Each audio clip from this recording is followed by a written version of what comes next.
버려진 돌 하나 주어 베개를 삼고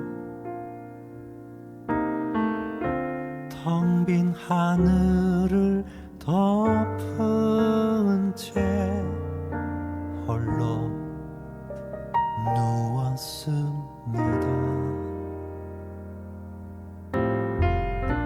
돌아갈 길이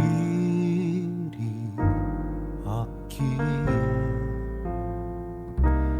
마음에 머무는 내 지난 이야기들이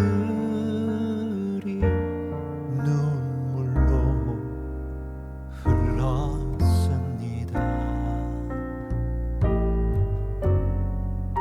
차디찬 돌베개 뜨거운 눈물에 젖을 때 들리던 그 음성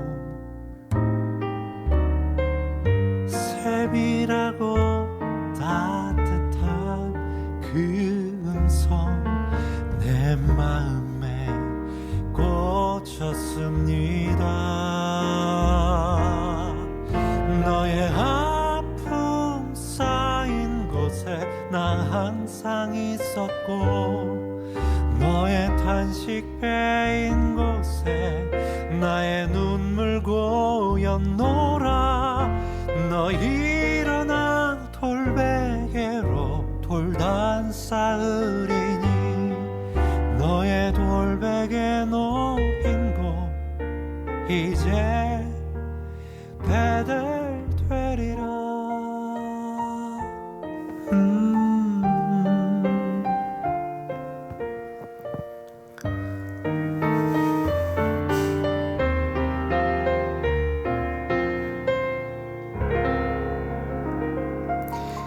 펀처치 베델교회 오신 여러분들을 주님의 이름으로 환영합니다. 박수로 하나님 앞에 영광을 드리겠습니다.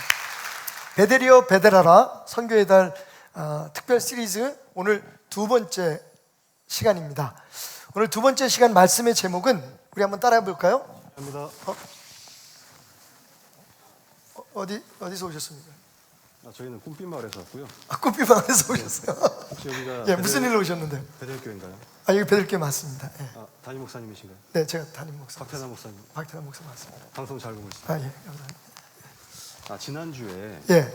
이 교회에서 천사가 지난주에 천사가 왔었죠. 왔다 갔다 예, 오르락내리락. 천사가 와서 예. 하늘로 연결되는 사다리에서 오르락내리락 했었죠. 예, 그러니까 그 예. 사다리가 예. 어디에 설치됐었는지 그 그 위치를 좀 알려주시면. 위치가 제가 기억하기엔 요 근처. 혹시 방송실에 자료 화면이 있나요? 자료 화면을 보시면 예. 여기 천사가 왔었잖아요. 천사가 여기네. 여기쯤 되는 것 같아요. 여기요? 선생님. 예. 여기에 천사가 하늘에서부터 오르락내리락 했습니다. 예. 설치해. 뭘요? 아니 여기 우리 교회인데 뭐 하시는 거예요? 자, 예. 목사님 이쪽으로 들어오시죠. 제가 거길 들어가야 된다고요? 네네네. 네. 성경책 가지고 들어가요? 예, 갖고 오시죠. 예. 참나, 내가 또 우리 집에서 이런 일을 당하는 건 처음이네. 여기 들어가라고요? 예, 여기 들어오시고. 예. 신발 벗고 들어오시겠죠. 예. 왜? 그러니까 신발 벗고. 천사가 내려왔던 거룩한 땅이라서 엄청 거룩한 땅입니다. 여기. 엄청 거룩한 땅이네. 예. 참, 시키는 대로 해야지. 자, 오늘 설교는 네. 여기서만 하셔야 됩니다. 요 안에서요. 여기 밖에 나가시면은 네. 거룩하지가 못해요. 여기서만 무조건 거룩할 수밖에 없어요. 근데 진짜 그래서 그런지 여기 쓰니까 갑자기 막 가슴이 뜨거워져. 그래요? 이게 거룩한 땅은 맞는 것 같아요. 거룩하네요. 예. 여기서만 해야 된다고 오늘. 그렇죠. 근데 저는 쉽지 않을 것 같아요. 저는 원래 좀 누비고 다니는 스타일이라 가지고. 어쨌든 한번 들어가겠습니다. 하시라고 하니까. 아이고 수고 많으셨습니다. 교회는 다니시나요, 두 분 다? 예, 다니세요? 예. 여러분 이게 참 소문이 빨라요, 그죠? 요즘 인터넷으로 막 설교 나가고 예배 시간 나가다 보니까 지난주에 그 천사가 여기 왔다 갔다 하는 걸 다 소문이 났나 봐요. 그래가지고 이 자리가 거룩하다고 이걸 딱 찍어가지고 여기서만 설교하라네요. 자, 그럼 제가 근데 뭐 좀 답답하네. 에이, 거룩하게. 그냥 나는 나대로 해야지, 그죠? 예. 거룩한 땅. 여러분, 세상을 바꾸는 시간 15분이라는 세바시라고 하는 그 프로그램이 CBS TV에서 제작하는 프로그램이 있는데, 거기 유현준이라고 하는 건축가가 한번 출연한 적이 있어요. 1004회입니다. 1004회. 혹시 시간이 되시는 분은 한번 보세요. 되게 흥미롭습니다. 유현준 설계사 사무소의 대표 건축가신데요. 이분이 건축가인데 그 건축을 굉장히 인문학적으로 설명하고 해석을 하시는 그런 재주가 있으세요. 그래서 어디에 살 것인가라고 하는 책을 쓰셨는데, 그날 나와서 한 얘기가 그거예요. 한국의 학교 건물들은 다 때려부시고 다시 져야 된다는 거예요. 그 이유가 뭐냐면, 책에도 나와 있습니다만, 우리 대한민국의 담으로 둘러싸인 폐쇄적인 건물 대표적인 것이 두 개가 있다는 거죠. 어디하고 어딜까요? 제가 사진을 준비했는데, 여러분 비슷하게 생겼죠?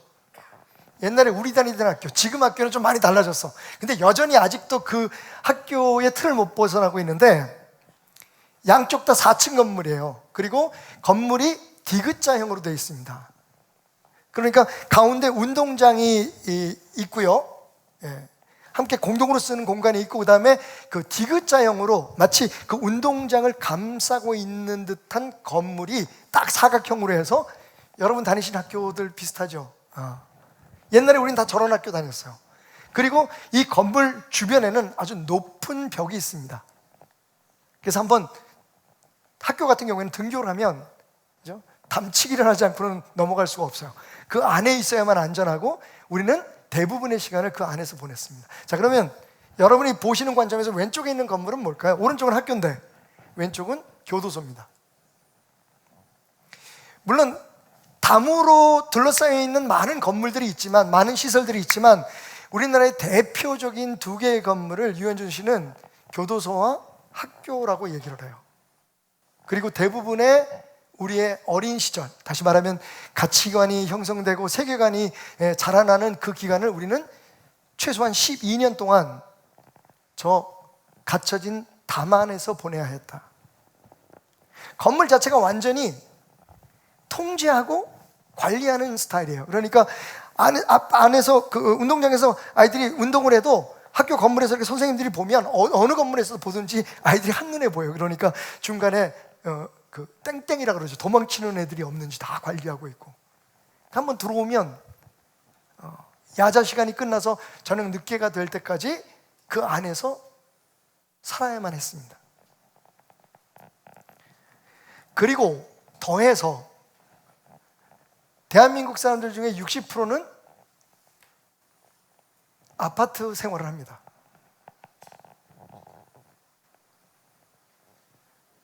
딱 갖춰진 형태 안에서, 그죠? 주택들은 물론 그 지역에 따라서 좀 비슷한 스타일로 주택들을 짓는 데도 있지만, 거의 주택들은 그래도 나름 그 형태들이 다 개성이 있고 다르잖아요. 근데 여러분 아시다시피 우리나라의 아파트는 그 60% 가운데서 대부분이 대형 건축 회사에서 지은, 회사에서 큰 기업에서 지은 정형화된 그 건물들로 가득 차 있잖아요. 그래서 그것을 유현준 씨는 어떻게 푸냐면, 그게 어쩌면 지금 이 시대에 드러나고 있는 우리의 전체주의적인 애국심이 거기에서 비롯된 것은 아닐까라고 생각한다고 말하고 있습니다. 우리문화인 거예요. 한 통속, 서클, 우리. 한편 우리 대한민국의 자랑스러운 민족성이기도 하죠. 촛불 집회라든지 뭐 이런 것들을 보면서 사람들이 경악을 합니다. 와, 어떻게 한국은 저럴 수가 있을까? 그러면서 한 걸음 들여다보면 요즘 일어나고 있는 아주 극단적으로 양극화된 끼리 문화, 한 통속 문화, 우리 편 니네 편 딱 가르는 문화, 이거 어렸을 때부터 있었어요.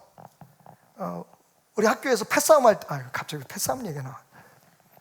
야, 용문고등학교에서 원정화 때, 그럼 아이씨 여기 우리 나와바리인데, 좀 나와바리 오늘 좀 심하네. 그러고 나가서 싸워요. 우리 학교를 위해 싸우는 겁니다. 피투성이가 돼도.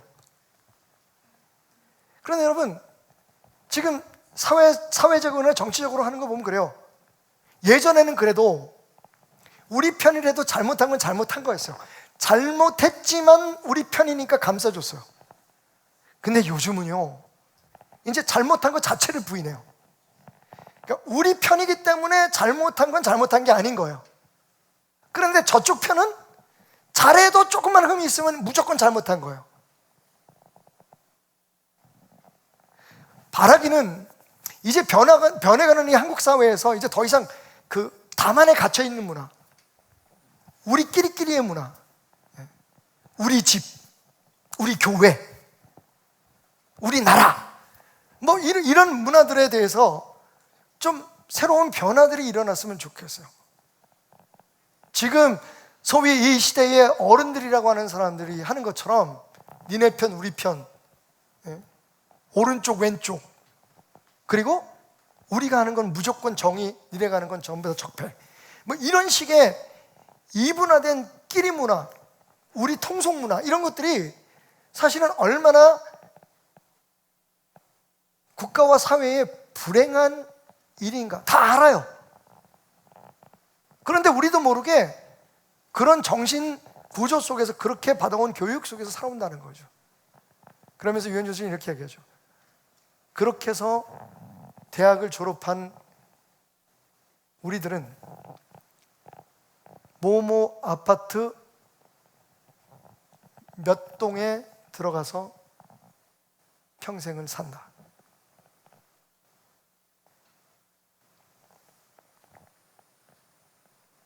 교도소, 학교.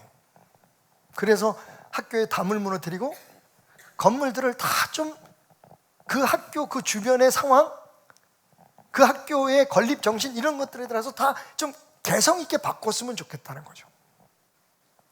자유롭게 생각하고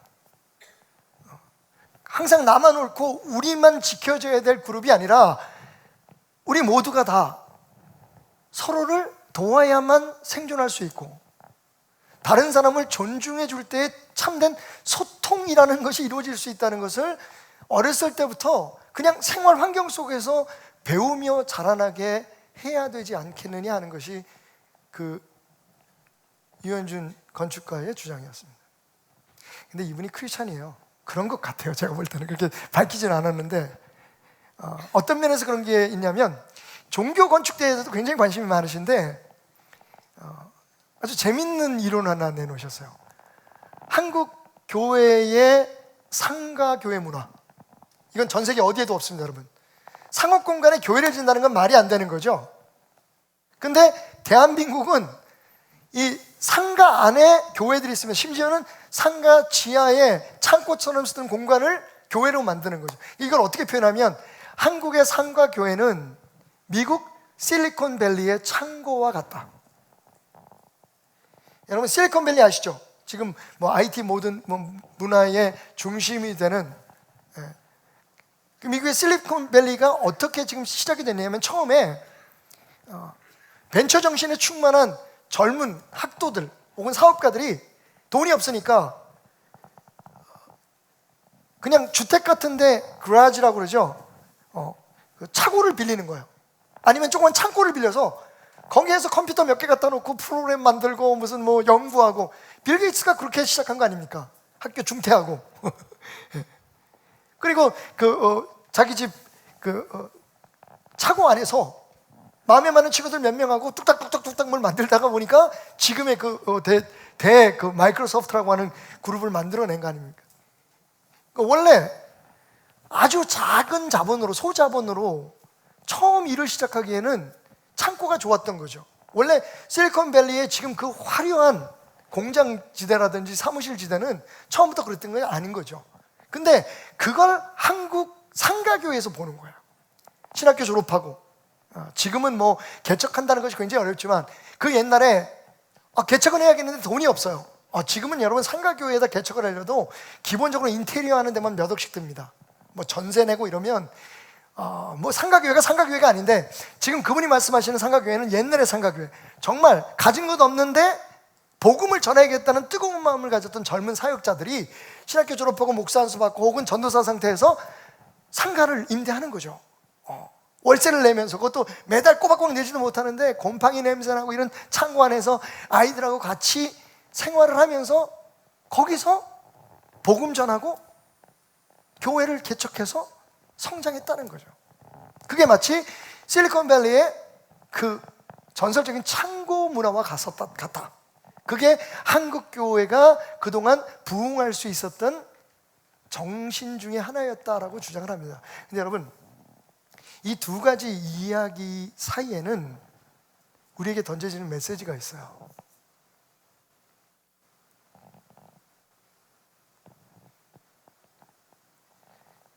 학교는 폐쇄된 공간, 다 획일화된 다 단색의 회색 건물 혹은 빨간 벽돌, 사각형의 4층 건물,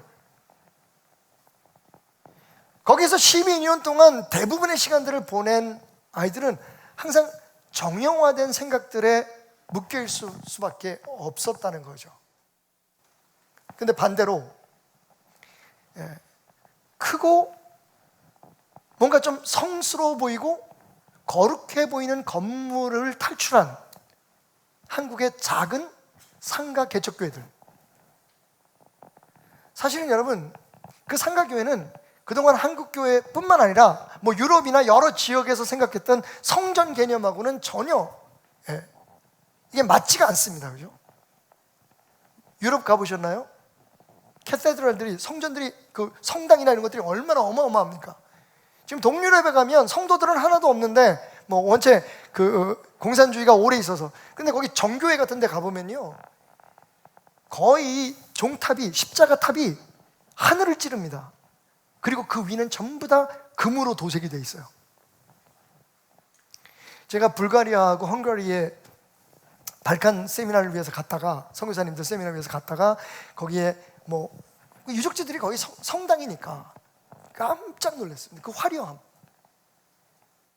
사람들은 다 가난해서 힘들어도 매년 금도금을 쉬지 않는 거죠. 십자가 탑은 정말 하나님께 더 높이, 더 가까이 가겠다는 그런 욕망이 담겨 있는 듯 치솟아 있고요. 그리고 대부분의 성당은 직사각형의 긴 네모 형태로 이루어져 있는데 확연하게 구분된 자리가 성직자와 회중의 자리입니다. 그게 원래 교회잖아요. 그죠? 근데 이게 지하로 들어가고 막 개척교회 뭐 10평, 20평 안에 의자들 구겨놓고 진짜 바닥에다가 방석 깔고 무릎 꿇고 기도하고, 예배 끝나고 나면 거기다가 커튼 쳐서 그 안에서 그 가족들, 어린아이들 밥 해먹고, 이건 성전이 아닌 거죠.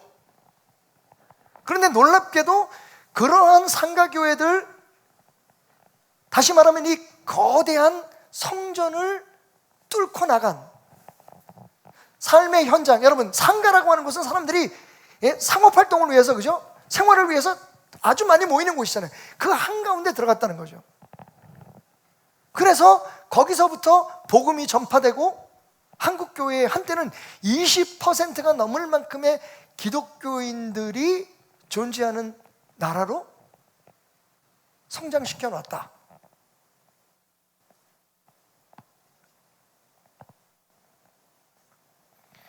그렇게 얘기하진 않았지만 굳이 유현준 건축가는 이렇게 얘기하는 것 같았어요. 눈에 보이지 않는 두터운 벽이 있었던 곳이 있었습니다. 우리가 어렸을 때 자라났던 학교처럼, 그리고 감옥처럼, 바로 그것이 교회입니다 라고 말이죠. 우리 교회 익숙하죠 여러분? 우리 교단, 눈에 보이지 않지만 정말로 우리끼리 문화, 우리만의 문화, 우리만의 전체주의적인 신앙의 가장 두드러진 모습을 보이고 있는 곳이 어쩌면 교회가 아닐까. 근데 여러분 알고 계십니까? 처음으로 이 세상에서 하나님의 집, 벳 엘로힘, 줄여서 베델, 우리 교회 이름이죠. 베델이라고 하는 하나님의 집이라고 하는 단어를 사용했던 야곱이 발견한 하나님의 집, 지금의 교회는 벽도 담도 없었다는 것을.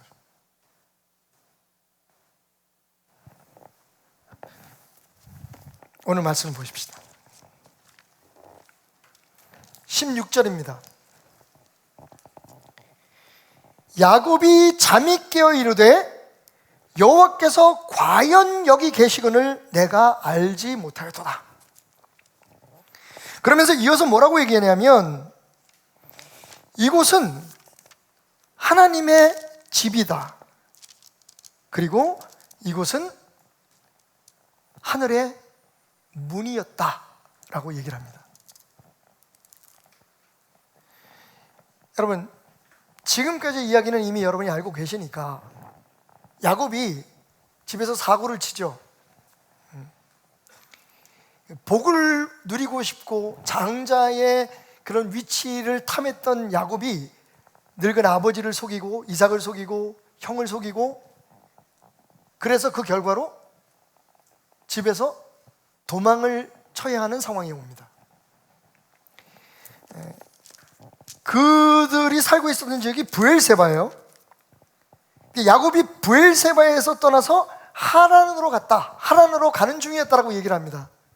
하란으로 가다가 그 중간 어디쯤에, 오늘 이 11절 말씀을 보면 한 곳에 이르렀다라고 얘기합니다. 그러니까 어딘지 몰라요. 나중에 그 베델이라고 야곱이 이름 져준 그 땅이 원래는 루스라고 하는 곳이었다. 그러니까 루스 광야였다라고 성경은 이야기하고 있지만, 오늘 말씀을 그대로 읽어보면 한 곳에 이르러라고 얘기하는 것은 뭐냐면요, 야곱이 지금 어디에 있는지 모르는 거예요, 자기 위치를. 그러니까 somewhere, certain place, 그냥 어느 곳. 그러니까 분명히 야곱의 목표는 있었어요. 하란이에요. 거리가 얼마냐면 브엘세바에서 800km예요. 하루에 못 가는 길이죠. 그러면 참고로, 그러면 그 브엘세바에서 베델까지는 몇 킬로일까요? 약 85km예요. 건강한 남자가 하루에 얼마를 갈 수 있는지 모르겠지만, 여러분, 브엘세바에서 하루 사이에 85km를 야곱이 종종 걸음으로 달려온 거예요. 그리고 저녁이 돼서 어쩔 수 없이 거기가 어딘 줄 모르고, 찾아간 곳이 아니라니까요, 한 곳이에요. 어떤 곳, 그냥 거기에서 쓰러져서 잠이 들었단 말이에요. 그런데 그 꿈속에서 사다리 환상을 본 거예요. 깨어나서 야곱이 한 말이 뭐냐면, 와우, 하나님 여기 계셨네요. 두 가지 의미가 있어요. 나는 그분에게 예배하지 않았지만, 나는 그분을 의지하지 않았지만, 하나님 여기 나와 함께 하셨군요 라고 하는 긍정적인 그런 고백이기도 되지만, 또 한편은 이런 것 같아요. 말하기에 따라 달라요. 하나님 여기 계셨네요, 이건 좋은 얘기. 하나님 여기 계셨어? 소지섭 형태. 이게 뭐냐면 여기 계시면 안 되는 거지. 왜? 하나님 죄 짓고 도망가는 나를 기다리고 계셨으면 안 되는 거지. 그러니까 두 가지의 의미가 있어요. 어쨌든 어느 쪽이든지 저는 후자라고 생각해요. 왜냐하면 그 뒤에 나온 구절의 말씀이 뭐냐면 두려워했다 그랬거든요. 그러니까 찔리는 게 있었던 거야, 야곱이. 어쨌든 그러면서 그 땅의 이름을 뭐라고 지냐면 이곳은 베델이라라고 얘기를 합니다. 벳 엘로힘이다. 하나님의 집이다. 여러분, 한번 그러면 야곱이 서 있던 그곳, 야곱이 깨어나서 눈을 떴던 그곳을 한번 우리가 여기저기 돌아볼까요? 교회 안을 돌아보시라는 게 아니라 말씀을 돌아보라고요. 말씀을 돌아보면 거기 무슨 집이 있어요? 집 없어요. 집이 없으니 당연히 벽도 없고 담도 없고 아무것도 없어. 딱 문 하나만 있어 거기는. 근데 그 문도 어디로 있어요? 하늘에만 있어요. 하늘문. 사실 우리가 지난주 그리고 오늘 그리고 다음 주까지 도대체 기독교는 뭐냐? 유일하신 하나님을 믿는, 예수 그리스도를 우리의 구주시며 하나님으로 믿는 이 기독교라는 종교는 뭐냐 하는 게 사실은 이 야곱의 베델 경험 속에 담겨져 있어요. 도대체 교회는 뭐지? 교회를 섬긴다는 의미는 뭐고 교회를 다닌다는 의미는 뭐지? 교인이라는 것은 무슨 뜻일까? 여러분, 오늘 말씀에 분명히 나와 있지만 하나님의 집에는 벽이 없었어요. 하나님의 집에는 경계선이 없었어요. 하나님의 집은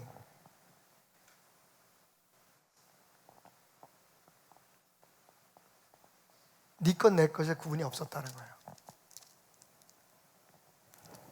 한번 따라해 보시겠습니까? 베델 안에 하나님이 계신 것이 아니라 하나님 안에 베델이 있다. 베델이 있는 거예요. 무슨 얘기인지 아시겠어요? 우리는 베델 교회의 하나님을 믿는 게 아니라 하나님의 베델 교회 안에 속한 사람들이에요. 이게 무슨 말장난이라 생각하시겠지만 보세요, 여러분. 우리는 그동안 우리 교회 건물, 우리 교회 조직, 우리가 속해 있는 어떤 그룹, 이걸 정말 잘 섬기고 잘 지키는 게 하나님을 섬기는 걸로 알았어요. 담을 쌓은 거죠. 금을 근 거죠.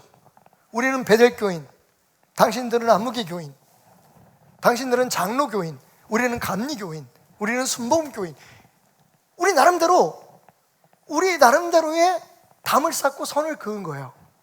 그리고 그 안에 머물러서 우리에게 주어진 그 법들을 지킨 거죠. 아까 우리 청년들이 나와서 얘기한 것처럼 목사님, 이 선 밖을 나가지 마십시오. 왜냐하면 저 선 안이 천사가 임했던 거룩한 곳이기 때문입니다. 거기 제가 머물러 있어야 돼요. 근데 저는 그렇게 못해요. 성격상 돌아다녀야 되니까.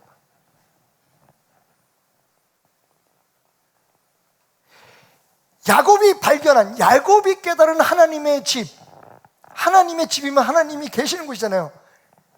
베트, 집이라는 뜻이고요. 엘로힘, 하나님. 이걸 우리가 줄여서 벳엘이에요. 우리 교회 이름이에요.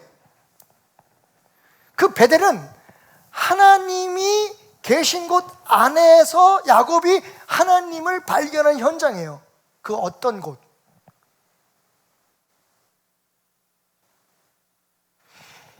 야곱이 하나님을 만나기 위해서 베델이라는 곳을 찾아간 것이 아니라는 거예요. 이게 우리가 기독교의 교회, 우리의 성전에 대해서 가져야 될 중요한 개념입니다. 여러분, 여기저기 나와 있어요. 우리가 피할 수 없을 만큼 정확하게 나와 있어요. 사도 바울이 사도행전 17장 22절부터 25절까지 말씀 보면 아테네에 가서 설교할 때 이렇게 합니다. 바울이 아레오바고 가운데 서서 말하되 아덴 사람들아, 너희를 보니 범사에 종교심이 많도다. 여러분, 이게 종교심이 많은 사람들의 행동이에요. 어떤 곳을 성전으로 지정해 놓고 그 안에서 드리는 예배 형식을 만들어 놓고 그대로 하면 그것이 하나님을 잘 섬기는 것처럼 생각하게 만드는 것. 회중들은 편안하고 그 선을 긋고 그 선 안에 회중들을 머물게 하는 교회 지도자들은 힘을 얻고, 그게 회중석과 사제의 자리를 일부러 멀게 만들고 심지어는 그 사이에 예전에는 커튼을 쳤던 이유였던 거죠. 당신들은 회중, 나는 제사장. 사도 바울이 이렇게 얘기합니다. 내가 두루다니며 너희가 위하는 것들을 보다가 알지 못하는 신에게라고 새긴 단도 보았는데, 그런즉 너희가 알지 못하고 위하는 그것을 내가 너희에게 알게 하리라. 니네들이 잘못 알고 있는, 아니면 모르고 있는 하나님에 대해서 얘기해 줄게. 여기가 중요해요. 우주와 그 가운데 있는 만물을 지으신 하나님께서는 천지의 주제시니 손으로 지은 전에 계시지 아니하고. 여러분, 우리는 어떻게 알고 있었나요? 기도하려면 성전을 찾아왔어야 되죠. 예배는 교회에서만 드려야 되는 거죠. 특별히 거기에다가 조금 더 MSG를 가미해서 어떤 주장들이 나오기 시작하면 주일 성수는 반드시 해야 하고 본교에서 드려야 된다. 그죠? 가족 행사가 있든지 무슨 중요한 일이 있어도 주일날 교회를 빠지는, 대예배를 빠지는 것은, 특히 직분자들은 가족들하고 의절을 하더라도 주일 예배는 반드시 지켜라. 그게 하나님을 섬기는 길이다. 여러분, 무슨 얘기를 하는지 우리 알아요. 그죠? 그만큼 하나님이 우리의 삶의 중심이 되어야 되고, 하나님과의 약속은 그 어떤 것과도 타협의 대상이 아니라는 것을 분명히 이야기하고 있지만, 거기서 오해하고 있는 게 있어요. 그런데 본교회에만 하나님이 계신가요? 아니, 교회에만 하나님이 계신가요? 여러분, 이 예배는 굉장히 중요합니다. 제가 이렇게 얘기한다 그래서 그래, 그러니까 계속 온라인으로 예배 드려도 되겠어? 라고 하는 분이 계신다면 제발 부탁해요. 이 아름다운 예배를 포기하지 맙시다. 우리가 이렇게 함께 와서 예배하고 같이 찬양하고 서로 얼굴을 보고 축복하고, 사실 우리의 신앙생활에서 굉장히 중요한 부분을 차지하지만, 그럼에도 불구하고 여러분이 절대로 오해하지 말아야 할 것은, 성전은 하나님이 계시는 곳이 아니에요. 하나님을 예배하는 사람들이 하나님을 예배하기 위해서 만들고 모이는 곳이죠. 사도 바울이 얘기하잖아요. 우주와 그 가운데 만물을 지으신 하나님은 천지의 주제이시니 손으로 지은 곳에 있지 않은, 사람이 만든 그 규율과 사람이 만든 어떤 종교적 율법에 얽매인 분이 아니라는 거예요. 또 무엇이 부족한 것처럼 사람의 손으로 섬김을 받는 것이 아니니, 이건 충격적이잖아요. 하나님이 우리의 섬김을 안 받으신대요. 오 마이 갓. 이는 만민에게 생명과 호흡과 만물을 친히 주시는 이심이라. 아멘. 여러분, 우리 베델교회는 하나님의 세상 속에 있는 거죠. 이 베델교회 안에 하나님을 가둘 수 없어요. 여태까지 우리가 가져왔던 문제가 그거예요. 우리 교회에 나와서 하나님 만나라. 예? 기도하려면 하나님 전에. 근데 우리가요, 신앙적으로 그런 장소들이 있어요. 사람도 그렇잖아요. 어떤 사람과 만나면 얘기도 잘 되고, 그죠? 어떤 사람 만나면 되게 편안해서 시간 가는지도 모르고. 신앙생활 똑같아. 아, 내가 여기서 기도하면 기도가 잘 되더라, 내 마음이 편하더라, 그것까지는 좋아. 근데 교회에 와서 기도해야만 기도가 된다든지, 베델교회만 와야 구원이 된다든지, 여기 와야만 하나님이 계신다고 생각하는 것은 참 못난 생각인 거죠. 그건 교회와 교권을 유지하기 위한 잘못된 의도인 거죠. 분명한 건 우리가 하나님 안에 있는 거지, 우리가 만들어 놓은 건물 속에, 우리가 만들어 놓은 규칙 속에 하나님을 존재하게 할 수는 없다는 거예요. 이게 야곱의 베델의 깨달음인 거죠. 와, 여기가 하나님의 집이었구나. 온 세상이 하나님의 것임을 믿으시기 바랍니다. 그 속에 우리 교회도 있고 나도 있는 거예요. 우리 교회도 있고 우리 교파도 있고 우리의 교리도 있는 거예요. 이게 하나님을 만들어가거나 하나님을 가두는 틀이 돼서는 안 된다는 거죠. 참고로 말씀드리면, 그러면 야곱이 베델이라는 놈을 처음 졌는데 대한민국에서 베델교회라는 교회의 원조는 어딜까요? 어디? 우리 교회예요. 그래서 내가 내년에는 표를 아주 그렇게 지으려고 그래. Since 1963 오리지널 원조 베델교회 여기 있다. 우리 교회가 원조예요. 믿거나 말거나. 근데 지금은 뭐 하도 베델교회가 많아가지고 여러분 인터넷 치면 수백 개가 나오는데, 심지어는 우리 교회보다 더 큰 교회들이 있어가지고, 야, 베델교회 목사입니다 그러면 거침없이 저한테 그렇게 물어봐요. 혹시 일산 베델교회? 아니요, 정릉 베델교회. 그러나 여러분 자부심 가지십시오. 베델교회 원조는 어디다? 우리라니까. 근데 여러분 아시죠? 우리가 언제 창립했다고요? 1963년이에요. 59년째예요 지금. 그래서 우리가 이 6월 달을 선교의 달로 보내고 있는데 59번째. 여러분 우리는 59년밖에 역사가 안 됐어요. 하나님이 창조하신 세상은, 와우, 하나님이 창조하신 세상, 이 땅은요, 베델교회라는 그 존재는요, 우리가 이 세상에 기초석을 놓고 교회를 지을 때 브루크로 저쪽에 도남동에 건물을 짓기 그 아주 오래전에 이미 하나님의 것이었어요. 우리 생각이 달라져야겠죠. 우리 교회만 잘 되면 안 돼요, 여러분.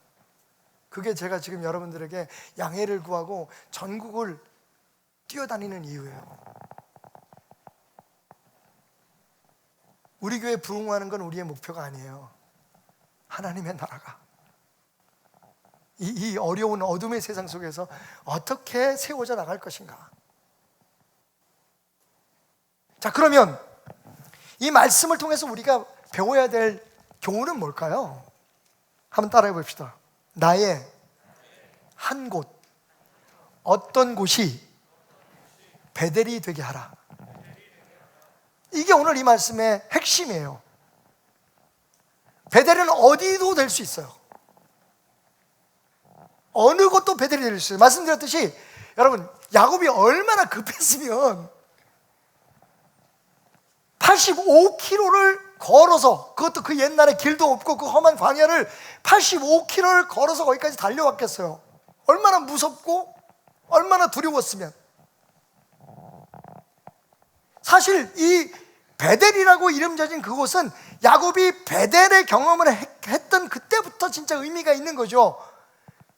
그 이전에는 야곱에게 있어서도 800km 가야 될 그 목적지를 향하는 그 어느 곳이야. 중간 그냥 지나가는 곳이야.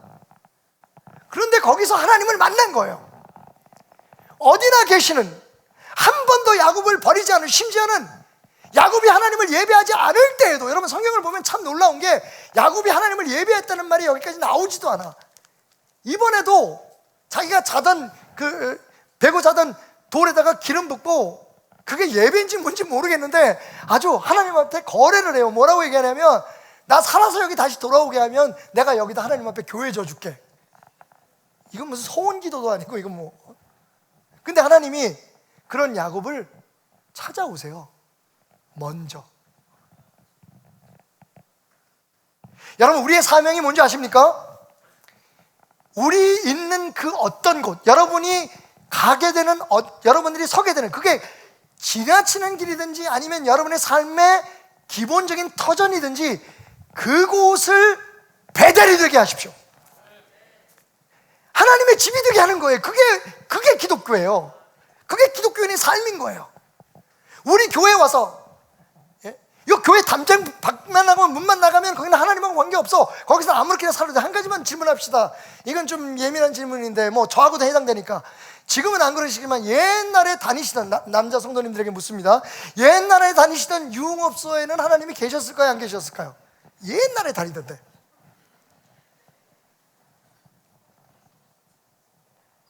아니, 이런 멍청한 종교가 어디 있어요?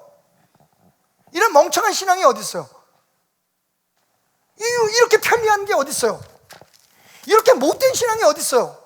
그러니까 딱 하나님을 우리가 아주 멋진 성전, 하늘에 닿을 것 같은 그런 아주 높은 성전, 멋진 그런 건물 져놓고, 그 다음에 우리끼리만의 지켜야 될 그런 규율들을 만들어 놓고 하나님을 거기다 딱 가둬놓는 거야. 그리고 여기 나오지 마십시오. 그 다음부터는 이 교회 밖의 세상에는 마음대로 우리가 영적인 치유의 법권지역이야.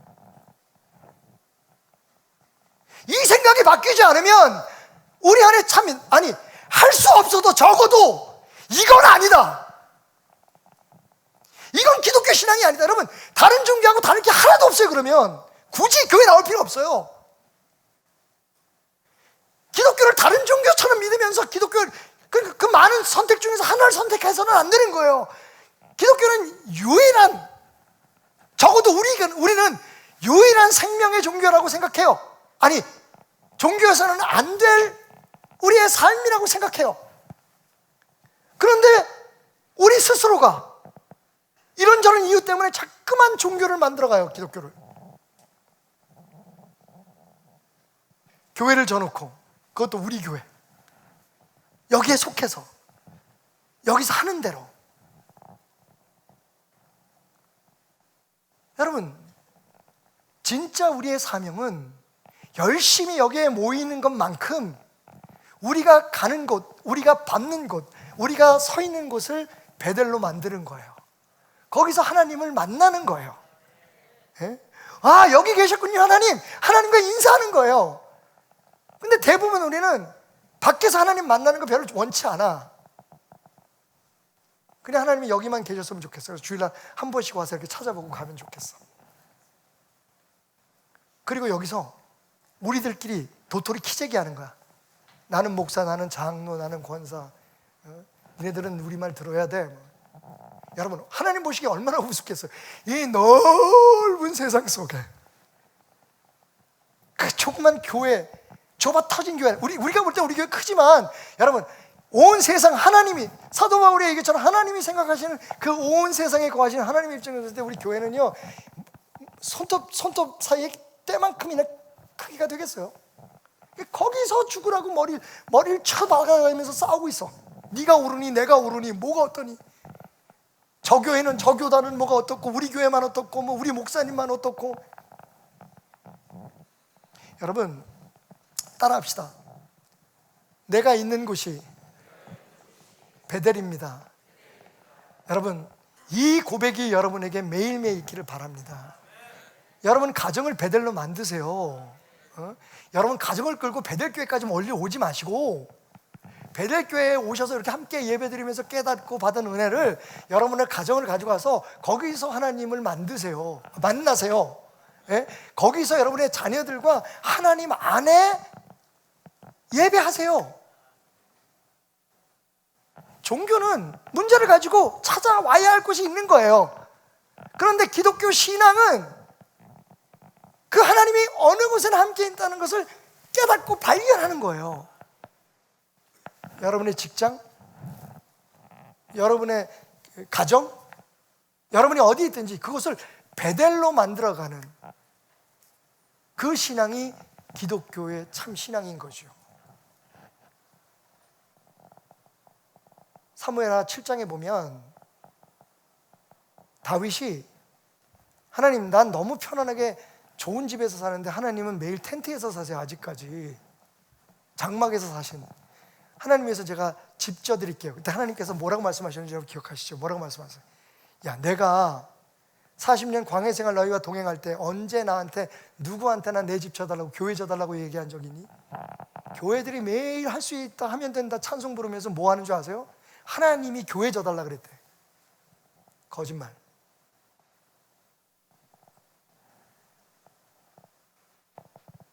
하나님은 교회 져달라는 얘기 한 번도 하신 적이 없대시잖아요. 누구 말 믿어야 되는 거야 지금? 오히려 뭐라고 말씀하시냐면, 내가 너희들 속에 있었다고 해요. 너희들이 어디 가든지 내가 너희들과 함께 동행했다. 천막이 중요한 게 아니다. 내 영혼이 은총 입어 중한 죄짐 벗고 보니 슬픔 많은 이 세상도 천국으로 화하도다. 할렐루야. 나머지 시간 없어. 집에 가서 하시고요. 네. 되게 재밌지 않아요? 우리가 어쩜 그렇게 찬송하고 우리가 어쩜 그렇게 고백하는 거하고 어쩜 그렇게 반대로 사냐?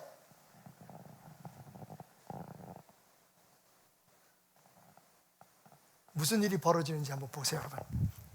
야곱이 여기 하나님의 집이다, 여기가 하늘의 문이었구나라고 고백할 때 그 하늘 문이 열리고 거기에서 축복하시는 하나님을 만나요. 그 하나님은 어떤 분이시는지 짧게 세 가지 말씀드릴게요. 첫째, 11절, 한 곳에 이르러는 해가 진지라 거기서 유숙하려고 그곳에 한 돌을 가져다가 베개로 삼고 거기 누워 자더니 꿈에 본즉 사다리가 땅 위에 서 있는데 중략하고 본즉 여호와께서 그 위에 서 이르시되 나는 여호와니 너의 조부 아브라함의 하나님이요 이삭의 하나님이라 내가 누워있는 땅을 내가 너와 내 자손에게 주리니. 여러분, 야곱이 자고 있는데 하나님이 찾아오셨어요. 따라합시다. 내가 자고 있을 때 하나님은 역사하신다. 야곱이 예배 안 드렸어도 하나님은 야곱을 지키셨어요. 야곱이 죄 지어서 하나님을 감히 쳐다보지 못하는 그 순간에도 하나님의 얼굴은 항상 야곱을 향하고 있었어요. 그동안 우리가 어렵고 힘든 그런 상황 속에 때로는 교회를 찾아오지 못하고 예배를 못 드리고 기도할 힘을 얻지 못하는 그 순간에도 여러분, 우리를 위해서, 아니 당신을 위해서 십자가에 피 흘려 죽기까지 당신을 사랑하신 그 하나님은 한 번도 졸지도 않고 주무시지도 않으셨어요. 하늘 문이 열리면 그 하나님을 만나게 되는 거예요. 나 혼자 있는 줄 알았는데 하나님이 날 싫어하는 줄 알았는데, 우리가 원수 되었을 때, 우리가 죄인 되었을 때, 그때에도 우리를 사랑하셔서 그 아들 예수를 세상에 보내신 그 하나님이 내가 잠자고 있는 그 순간에도 끊임없이 역사하고 계셨다는 것. 하늘문이 열리니까 그게 보이는 거예요. 두 번째, 14절 말씀 보니까 내 자손이 땅에 티끌같이 되어 내가 서쪽과 동쪽과 북쪽과 남쪽으로 퍼져나갈지니 땅의 모든 족속이 너와 내 자손으로 말미암아, 너와 내 자손으로 말미암아 복을 받을 것이다. 여러분, 하늘문이 열리니까 그 범죄자, 그 거짓말쟁이 야곱이 갑자기 하나님의 축복의 가운데 복의 근원이 되고 복의 통로가 되는 거예요. 야곱아, 너뿐만 아니라 내 자손들을 통해서 내가 이 세상에 내 복을 흘려보낼 거야. 하늘문이 열리는 축복이 바로 그거예요. 어떻게 하니까? 베델을 발견하니까, 자기가 베델에 있다는 것을 아니까, 자기가 있는 그곳을 베델로 만드는 순간 하늘문이 열리고 하나님의 축복이 임합니다. 마지막 세 번째, 15절, 내가 너와 함께 있어 내가 어디로 가든지 너를 지키며 너를 이끌어 이 땅으로 돌아오게 할지라 내가 내게 허락한 것을 다 이루기까지 너를 떠나지 아니하리라. 저는 이 말씀이 되게 좋아요. 너에게 허락한 것을 다 이루기까지 내가 너와 함께 할게. 여러분, 그 사이에 네가 나를 잊어버리고 네가 혹시 잘못하고 네가 뭐 엉뚱한 짓을 하면 그러면 내가 너 버릴 거야 라고 말씀하지 않으세요. 내가 너에게 허락한 것들이 있단다. 내가 너를 통해 이루기를 원한 계획이 있단다. 그것이 다 이루어질 때까지 나는 너를 떠나지 않을 거야.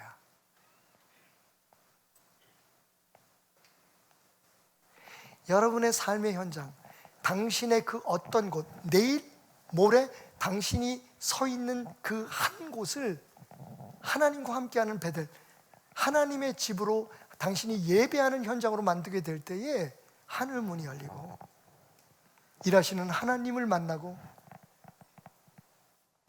당신을 축복의 통로로 삼으시는 하나님 안에서 그분의 언약을 이루실 때까지 떠나지 않겠다는 그 약속의 확신을 붙들게 되는 거죠.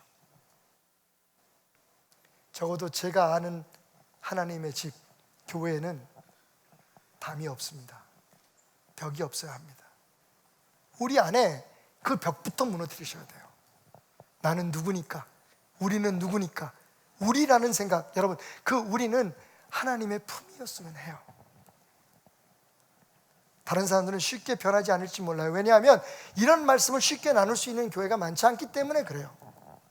오늘도 많은 교회들은 어떻게 하면 우리 교회 교인 숫자를 늘릴까를 위해서 열심히 봉사 헌신하고, 그리고 교회 안에서 누구보다도 특심한 사람들을 높이고 그런 사람들에게 힘을 주고 권력을 줘서 교회를 통제하게 하는데 바쁠 거예요. 그래서 교회는 벽이 없습니다라고 주장하는 우리 교회 같은 교회는 어쩌면 외로울지도 몰라요. 힘들지도 몰라요. 솔직히 말하면 우리의 인간의 본성과도 거슬리기 때문이에요. 우리는 우리 걸 갖고 싶어 해요. 이 교회 우리가 졌는데, 베델교회에서 내가 어떤 사람인데, 내가 담임 목사인데, 이 시는 또 왜 푼다.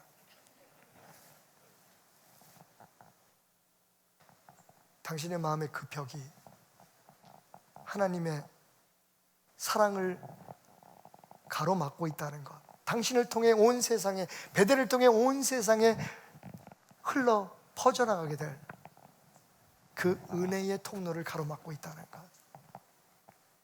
당신이 오늘 누구이든지, 당신이 어떤 상태이든지, 오늘 당신은 베델에 있습니다.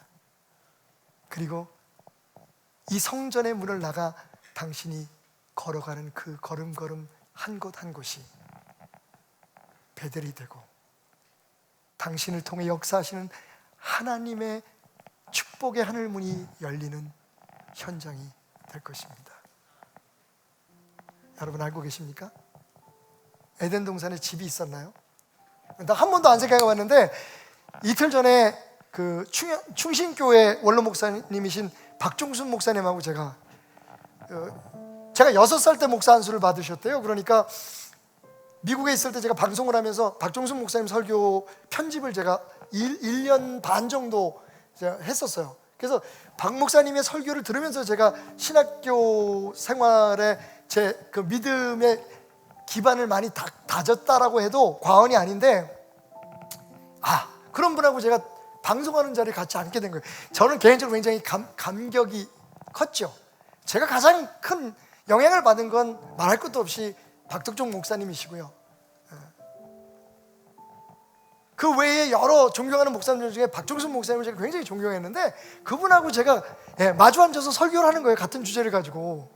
근데 그분이 역시 이런 말씀 하시더라고요. 목사님, 에덴 동산에는 담이 없었어. 에덴 동산에는 구역이 없었다고. 언제부터 그러면 우리는 담을 쌓고 우리의 땅에 금을 긋기 시작했을까요? 네 거, 내 거. 이게 역사적으로는 청동기 때부터래요. 그 어르신이 말씀하시더라고요.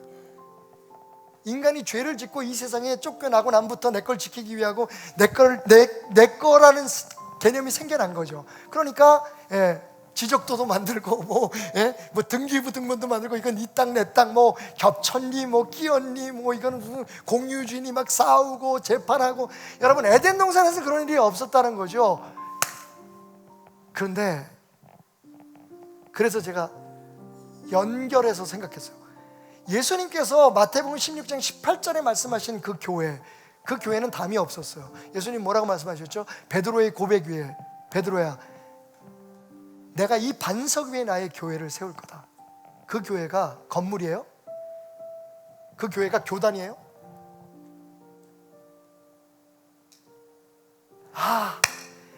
하나님의 세상엔 경계가 없습니다. 우린 지금 다 하나님 안에 있어요. 그분이 나와 함께 하신 것을 깨닫고 있든지 모르든지 여러분은 그분 안에 계십니다.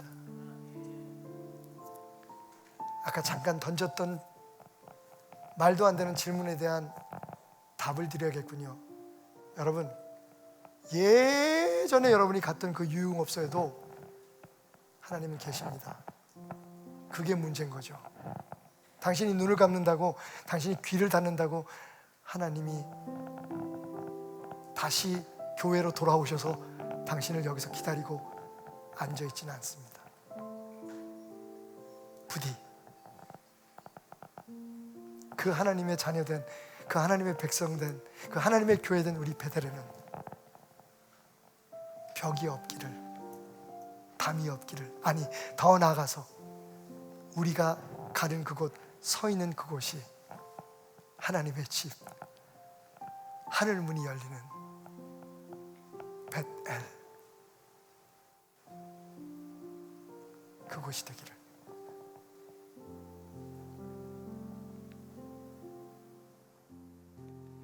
지극히 높은 주님의 나 지성소로 들어갑니다. 세상의 신을 벗고서 주 보좌 앞에 엎드리니 내 주를 향한 사랑과 그 신뢰가 사그러져 갈 때 하늘로부터 이곳에 장막이 덮이네. 아멘. 주님, 이곳을 덮으소서. 이곳을 덮으소서. 우리 성도들이 있는 그곳을 비추소서. 그 가정을, 그 일터를, 그래서 내 안에 무너졌던 모든 소망이 다시 회복될 수 있도록 주님의 임재 안에서 이곳을 지나소서. 어디에 있든지 이곳을 만지소서. 주의 임재 안에서 내 안에 죽어가는 모든 예배, 당신 있는 그곳을 베델로 선포하며 살아가십시오. 아멘. 이곳을 덮으소서. 우리 모두 자리에서 하나 함께 고백합시다. 나의 하나님, 이곳을 비추소서. 베델의 하나님, 내 안에 무너졌던 모든 소망, 당신이 베델입니다. 당신이 있는 곳이 베델입니다. 당신의 가정을, 직장을 베델로 만드십시오. 거기 하나님이 계십니다. 당신이 잠들고 있는 그 시간에도, 당신이 깨닫지 못한 그 시간에도 하나님은 당신을 위해 일하고 계십니다. 당신을 축복하시는 하나님을 만나십시오. 당신을 향한 그 계획을 이룰 때까지 당신을 떠나지 않은 그 하나님을 만나십시오. 이곳을 덮으소서. 주님, 이곳을 덮으소서. 이곳을 비추소서. 하나님, 하나님, 어디 가든지 모든 순간에 병을 받으소서. 한 사람 한 사람의 삶 속에 살아계시는 하나님의 능력, 역사하시는 하나님의 능력, 십자가를 위해서 주신 수고량과 매일매일의 삶 속에 아버지 하나님, 거침없이 두려움 없이 승리하는 그 은혜가 넘쳐나게 하소서. 하나님, 대단히 하나님, 하늘문이 열린 곳에서 역사하소서. 하나님, 우리가 가는 그 모든 곳에 담장이 무너지게 하시고 강돌이 쏟아지게 하시고 모든 장애를 넘어 하나님을 예배하게 하소서. 부르신 곳에서 우리 예배하기 원합니다. 부르신 곳에서 나는 예배하네. 어떤 상황에도 나는 예배하네. 이제 찬양합시다. 우리는 하나님을 예배하기 원합니다. 가는 곳곳마다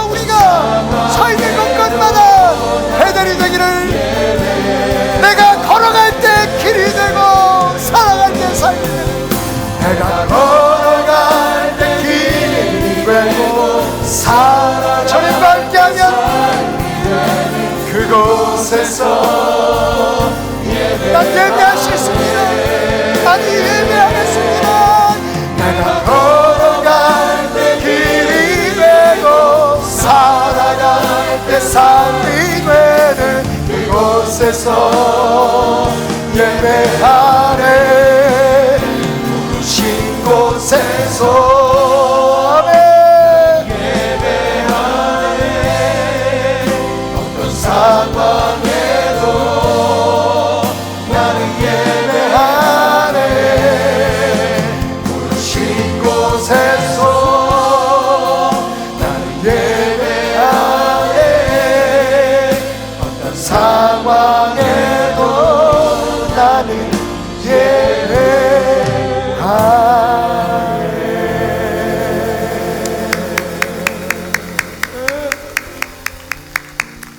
여러분이 딛는 그 걸음 한 걸음 한 걸음 주님이 함께 하십니다. 여러분이 서 있는 그곳 성령님이 여러분과 함께 하시고 하나님이 여러분을 통해 축복을 흘려보내시는 베델임을 고백하시기 바랍니다. 가는 곳곳마다 문을 열 때마다 들어설 때마다 고백하십시오. 나의 베델에서 내가 오늘 주님의 축복을 누리리라. 하늘 문이 열린 이곳 베델에서 하나님 우리의 마음을 당신께 드립니다. 우리의 예배와 우리의 결단을 주님 앞에 드립니다. 드려진 예배를 받으시고 드려진 모든 예물과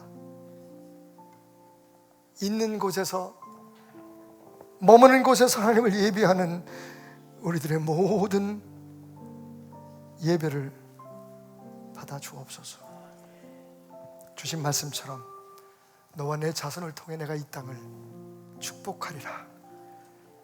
오늘 주님 앞에 정성을 다한 마음으로 예배한 모든 성도들의 삶 속에서 그 축복이 이루어지게 하여 주옵소서. 진짜 원조 베델교회 하나님 아시잖아요. Since 1963 진짜 원조 오리지널 베델교회에서 하나님 우리 하나님을 뵙습니다. 와우, 이 깊은 은혜를 경험합니다. 축복하소서. 예수 그리스도의 은혜와 하나님 아버지의 변치 않은 사랑과 성령님의 역사하심이 영원히 함께 하시기를 축원하옵나이다. 아멘. 할렐루야. 베델의 하나님을 찬양합시다.